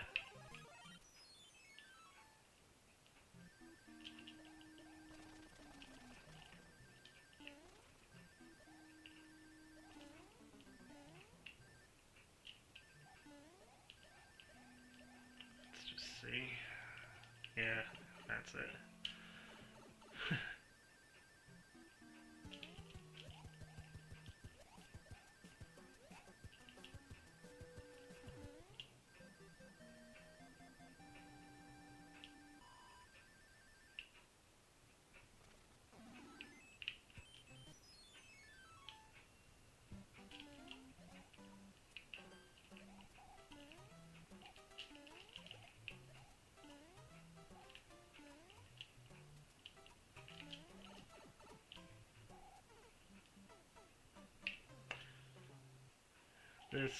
This level might be... You know what? Music box actually does have a use. For our purposes, anyway. Oh. But I guess that's not the pipe we're supposed to go through. And now it's a lake. Great. This could be where we, this could be our Waterloo here. This, fire, power piranha plant. Whatever the hell they're called. The piranha plant stage. Oh, shit. It's the pattern. P-wing would be nice right about now. Try the star, huh?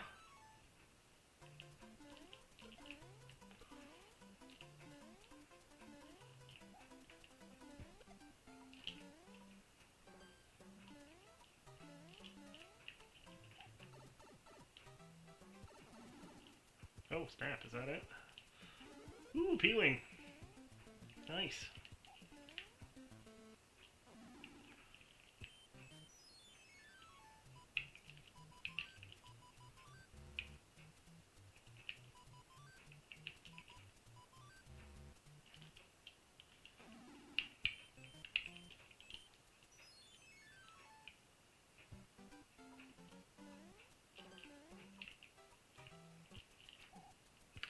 Yeah, this is one of the stages with the Pac-Man rule where you can walk off one side of the screen and pop up on the other, and you kind of have to use it here.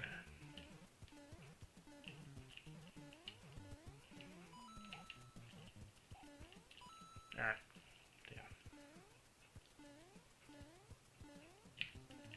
What the hell am I doing?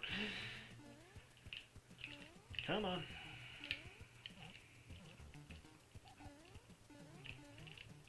There we go.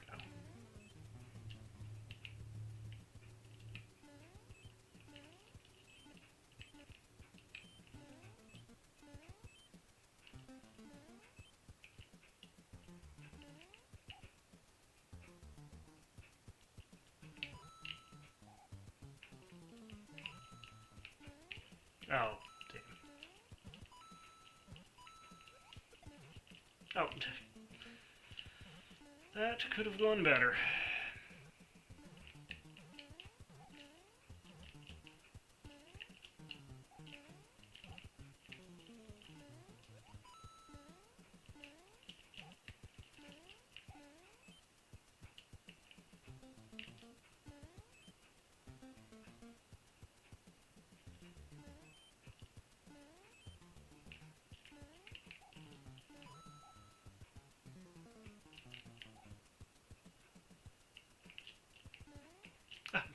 What the hell?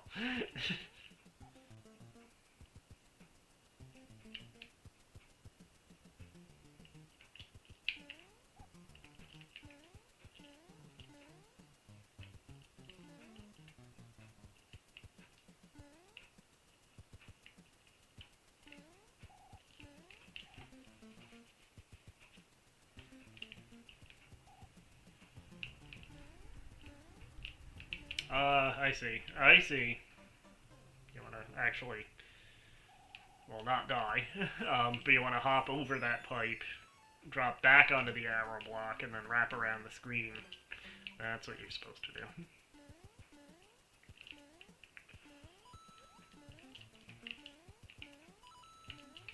Pretty sneaky, sis.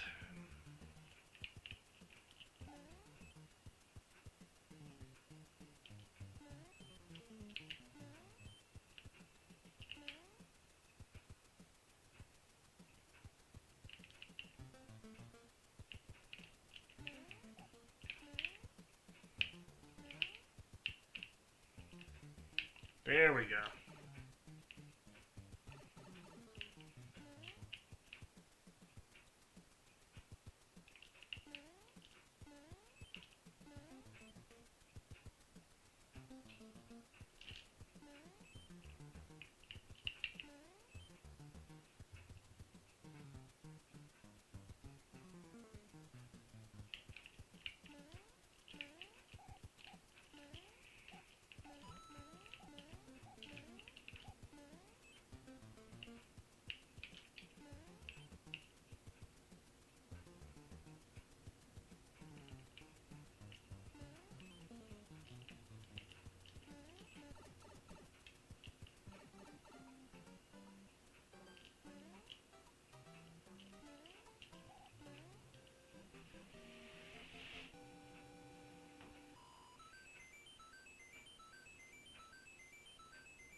Ah.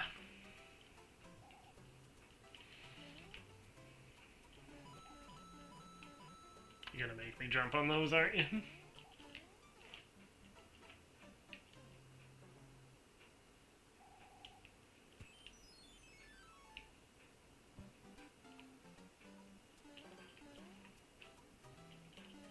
No, maybe not.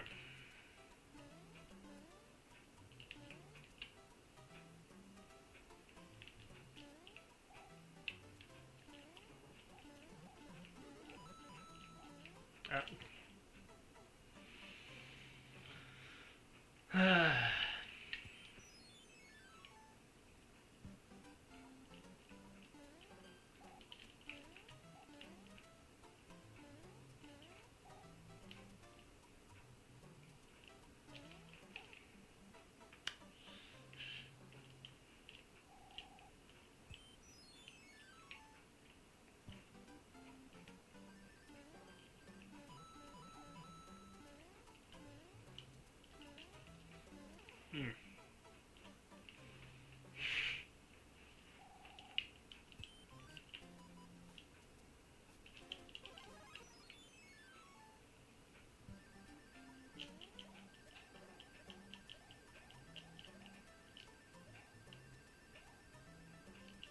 Oh, son of a...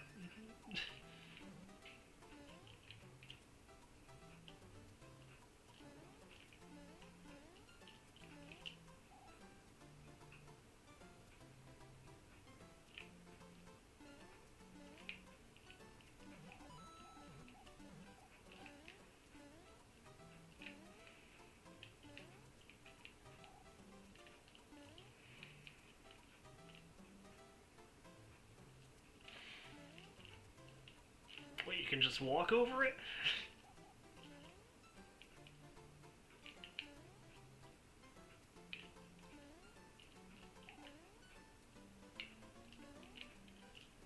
Oh, that's not even fair.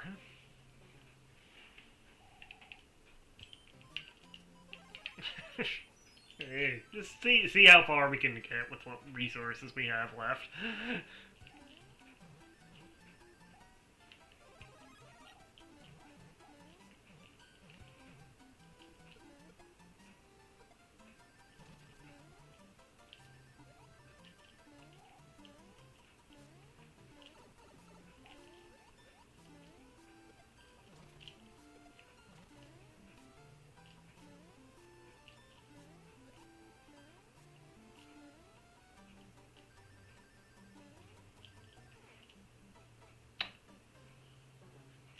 There's a Goomba there. Oh, and now I'm back to having to go through 8. Well, we didn't go to 7 yet. So we actually do have the choice there.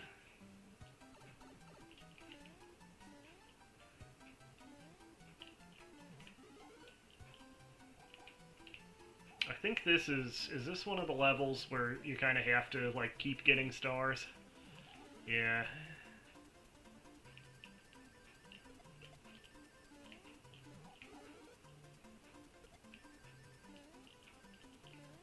This is actually a cool idea for a level. Ah! Didn't quite make it.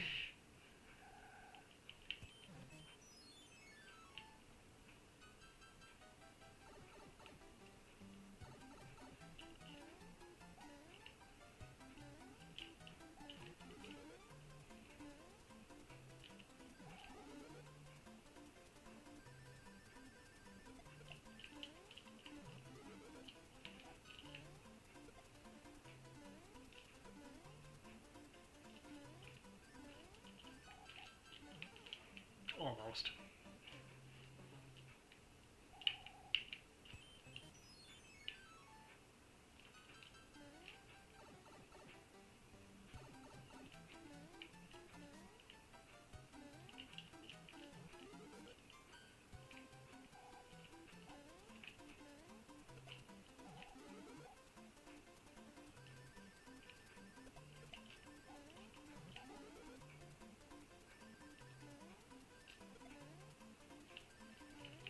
Kind of have to hit these jumps perfectly to, you know, get the timing right there.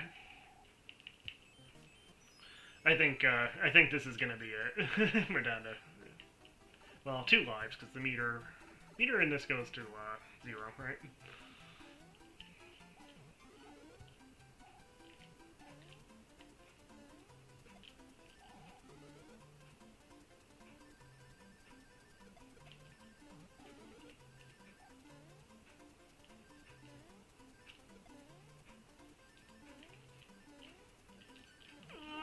Got it.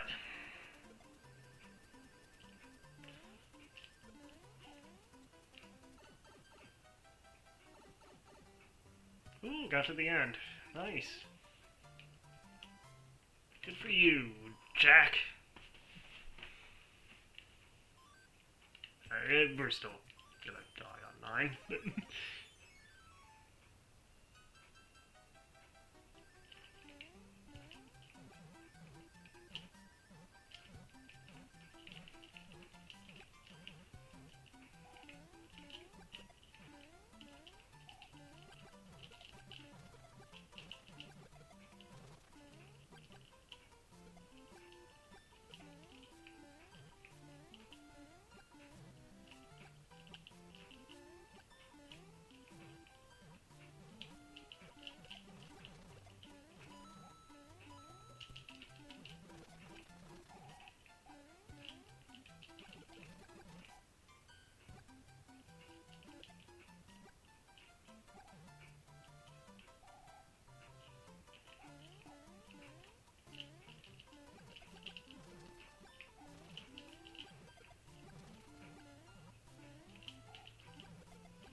Or not.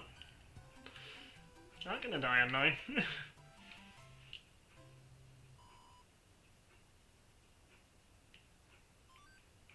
Actually, almost to the castle. Oh, there is another piranha plant stage there. Oh. Ah.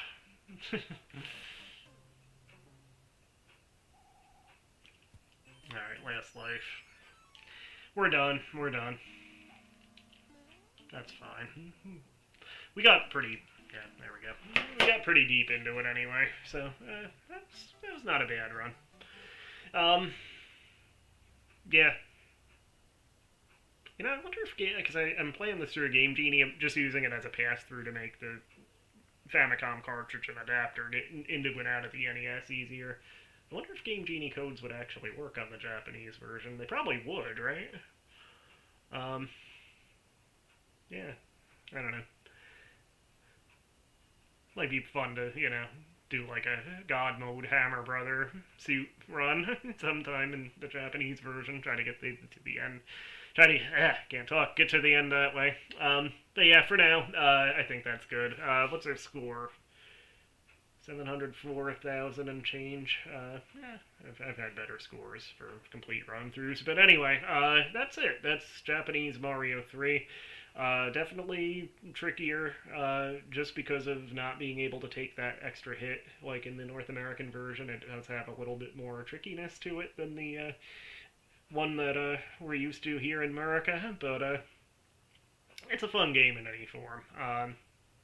So yeah, I just wanted to pop it in, you know, play it on video. Not to win. We got pretty deep into the game, considering I was not planning to win it. But, yeah, it was fun.